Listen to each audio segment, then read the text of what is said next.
avait marre de tailler des pipes. Ce soir il veut se faire des petits garçons. Il est bien outillé, il va dans la cave pour pratiquer sa passion. Quand tombe la nuit, il s'occupe de ses enfants dans le plus grand secret. Des fois ça va pas comme il veut, donc il arrache la tête et le refait. Il met au point un plan démoniaque en invoquant des esprits qu'il introduit dans des petits corps inanimés sans âme.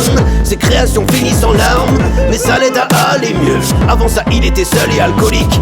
Il voudrait surpasser Dieu, mais ce qu'il fait ce n'est pas très catholique, mais plutôt grave des gueux. Entouré de jeunes il oublie qu'il est assez vieux. Voilà des gueux, chacun des enfants lui parle, il n'en croit pas à ses yeux. Parce que ça le fait grave kiffer.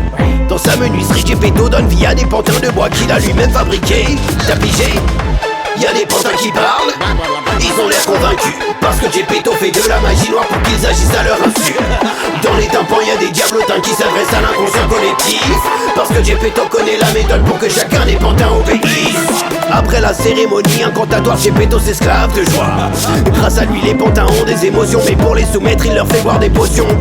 Ça altère leur vision du monde et ils entendent des voix. Geppetto a pris beaucoup de précautions, maintenant les pantins font preuve de dévotion.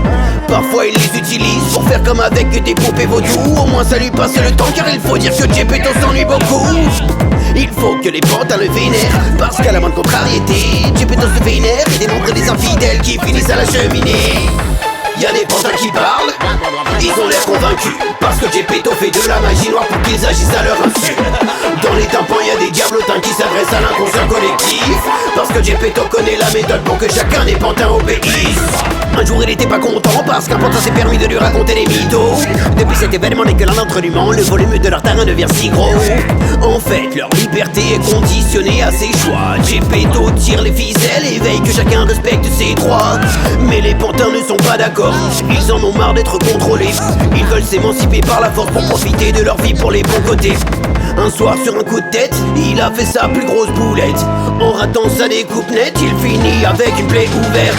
Profitant de sa faiblesse, les pantins se rassemblèrent pour lui faire subir une misère. Ils attachèrent Geppetto à une table avec des cornes comme Gulliver. Malgré leur visage de chérubin, ils pratiquent l'acupuncture avec des burins. Sortent des mythos à tour de rôle le pif devant le fion de Geppetto jusqu'à ce qu'il ait le cul plein. Et des écharpes dans le côlon, tellement il se fait sodomiser profond. La sauteuse remonte du bas-ventre jusqu'au front, et les pantins trouvent ça trop bon. Geppetto crie parce que c'est douloureux, un tout petit peu quand même. Ils savourent la vengeance envers leur créateur, ils éprouvaient tant de haine. Tout en se faisant découper les mains, Geppetto se dit qu'il est trop tard.